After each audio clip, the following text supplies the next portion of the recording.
Hey, thank you. So I'm going to be talking about, excuse me, a negative ball response again, but in a slightly different context. So here we're looking at intra and cross-modal negative ball responses and what their origin might be. So first, I'll just talk a little bit about where you might find these intra and cross-modal negative balls. So if you do stimulate one half of a sensory field, so we've got here right median nerve stimulation, what you find is that you get this contralateral positive ball response, and you also find this ipsilateral intramodal negative ball response. So just to be clear, these are the negative balls that could decrease from a baseline measure rather than some kind of subtraction of one side from the other or anything like that. So as well as that, the intramodal, we also find these cross-modal negative ball responses. So Laurienti and colleagues showed that with auditory stimulation, what you get are these negative balls in the visual cortex, just shown in blue there. And with visual stimulation, you also get these negative ball responses in the auditory cortex. So the ball responses we know is measuring oxygen levels of the blood, and these negative ball responses being decreases in the oxygen levels. And the ball response is obviously a complex measure. So two main components of it are really the oxygen consumed in the region, as well as, excuse me, cerebral blood flow to that region. In that context, negative ball response has been found to relate as well to neuronal activity. So in seizures in rats, it's been shown that with increased neuronal activity, these negative balls can come about. So you can have large increases in oxygen consumed in the region, but no change in cerebral blood flow, which give this decrease in oxygen levels.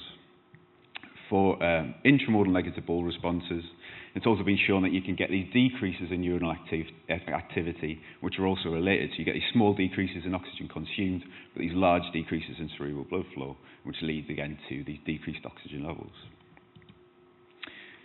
So what we're interested in, as I said, were these intra and cross-modal negative ball responses, and basically whether their origins are the same. So we can look into whether they have similar changes in cerebral blood flow, similar changes in oxygen consumption, but also whether the ratio between these two is the same. So the ratio itself is thought by some to represent a balance between the inhibitory and excitatory neuronal activity in those regions. Secondary to this, we were also interested to see if they're both kind of modulated similarly by stimulus intensity, as you'd expect the positive ball responses to be. So our, excuse me, our stimuli were very simple. So we have these left hemifield visual checkerboards of high intensity or high contrast and a low contrast as well. And then we also have these right-hand motor tasks. So we have a more complex task, which is a tap task. It's basically tapping your fingers, each finger individually to your thumb, from index finger to little finger, and then reversing and repeating. And then a very simple grip task where you're just gripping your fingers to your thumb. So with 17 subjects, they all underwent 4 runs each, which is either a grip or a tap task. We had 24 trials per run. 12 were one of these motor tasks, and then 6 were high contrast, 6 were low contrast.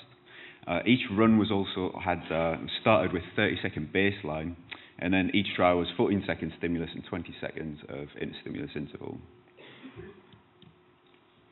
So we measured combined simultaneous EEG fMRI at 3T for this, but I'll only talk about the fMRI data here. So we had simultaneous ball and ASL, so we could get the cerebral blood flow measure. And all we were doing then was using basically GLMs to locate the positive and negative ball responses, as well as increases and decreases in cerebral blood flow. And you can extract the time courses of these and get the amplitude of each. So the amplitude of positive responses and the amplitude of negative. And then also get the coincident changes in cerebral blood flow. And you can use the Davis model then to calculate oxygen consumption. So the Davis model uses a value called M, so this parameter, which is basically the maximum amount of ball response you can find in a specific cortex. And you can measure that using hypercapnia, which we didn't do. We used a range of values that I found in the literature. So just to go through the ball CBF results. So we can look in the visual cortex during visual stimuli. So this is like the intramodal side of this. So we have a negative ball response in blue there, positive in red.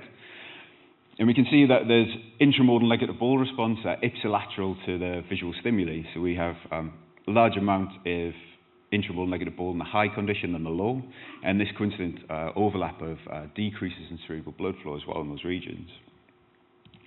And then what we determine cross-modal, so what's happening in the motor cortex during these visual stimuli. What we find are decreases, so these negative ball responses in the motor cortex to high contrast trials with overlapping decreases in cerebral blood flow as well. So that wasn't found in the low condition, at least at the group level.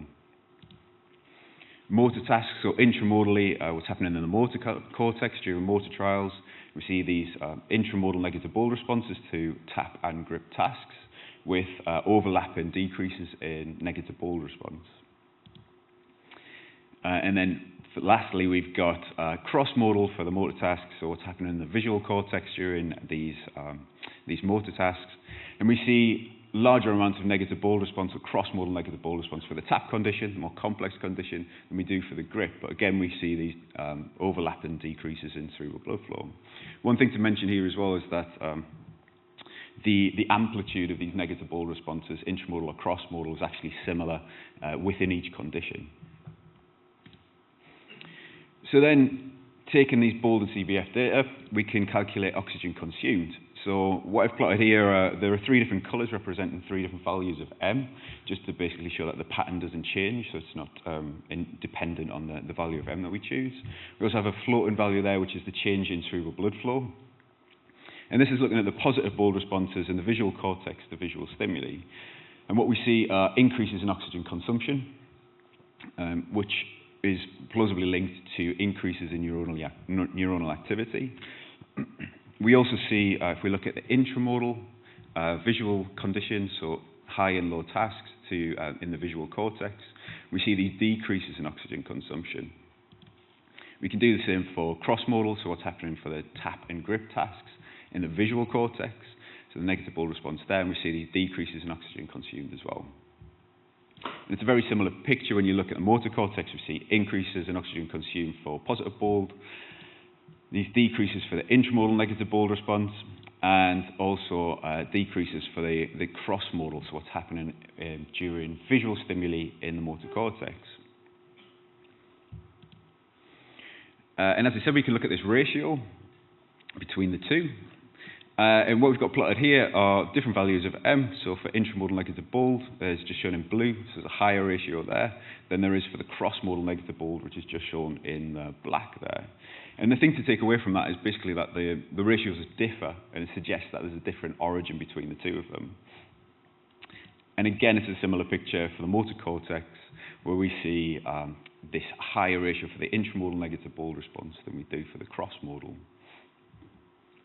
We can overlay the positive BOLD response on there as well, so the coupling ratio for that.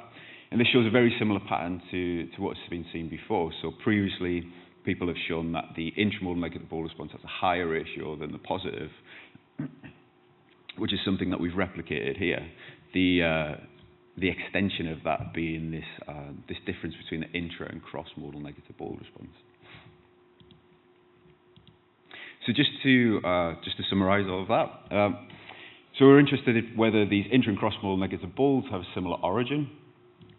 So we find that both have decreases in cerebral blood flow. Both as well, we see these decreases in oxygen consumed in these regions. But interestingly, we see that there's a difference potentially in the underlying origin of them just because of this ratio. Secondary to that as well, we're also able to show, to some extent at least, that these intra and cross-modal negative BOLD responses appear to be modulated similarly by stimulus intensity. So yeah, I'd just like to thank Supervisor Steve Mayhew, Karen Mellinger and Sue Francis for all of their support on this project, and the various fundings that have gone into helping bring it about. And if you want to come and see the poster, it's 7 today. Thank you very much.